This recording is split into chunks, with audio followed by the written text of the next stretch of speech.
guys, Brian here from Thumper Fab. Today I'm going to walk you through installing our new forward arms on your HD11 Defender. To start the process, we've went ahead and removed the wheels, the upper and lower control arm. You can go ahead and leave the axle, tie rod, and brakes still connected.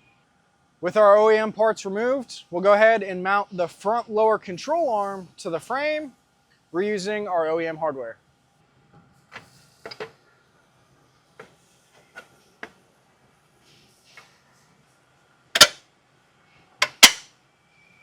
With our lower control arm in place, we can go ahead and fasten our lower ball joint to the knuckle. You'll use the OEM cross bolt. You want to pull the knuckle into position, line it up with the hole in the bottom of the knuckle.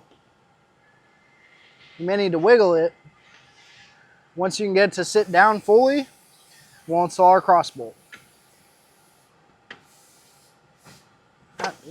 For the next step, we'll go ahead and install our front upper control arm. As you can see here, the wheel well on this driver's side is shaped kind of weird. When you're installing the upper arm, you'll slide the bushing in down here and then slide the arm up to align with the holes in your frame to mount it.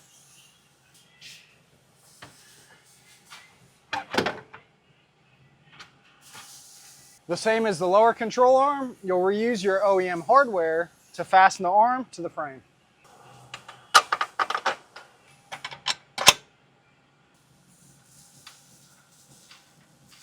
Once you have the arm in place and the bolts slid through the bushings, you'll have to come to the inside of the driver floorboard where you'll install the flange lock nut onto the bolt.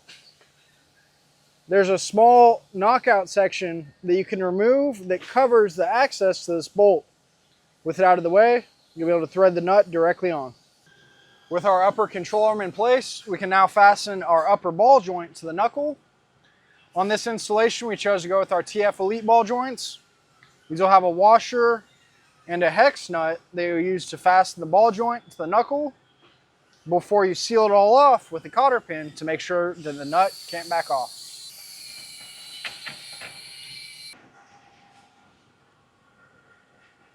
For the next step, you'll want to fasten your sway bar to the upper control arm. You may need to pick up on the arm to get the end link to slide into the machine part on the arm. With the arm in position, you'll slide it in and cap it off with the OEM lock nut. With your sway bar connected to the upper control arm, the next step, we'll go ahead and fasten our shock to the upper control arm. With your shock in place, you'll use your OEM fastener to tighten it and mount it to the upper control arm.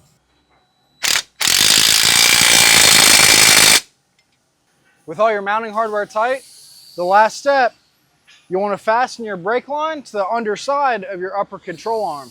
On the underside of your upper control arm, there will be a tab provided for you to fasten the brake line to using a zip tie.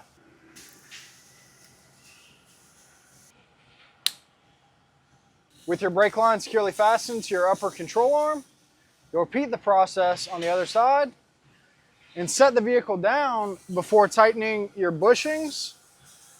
The bushing style on these new HD11 Defenders requires you to load the suspension before you tighten it up. Once you have the vehicle on the ground, you tighten that up, check your toe, and you're ready to hit the trails and enjoy your new Thumper Fab HD11 forward arm.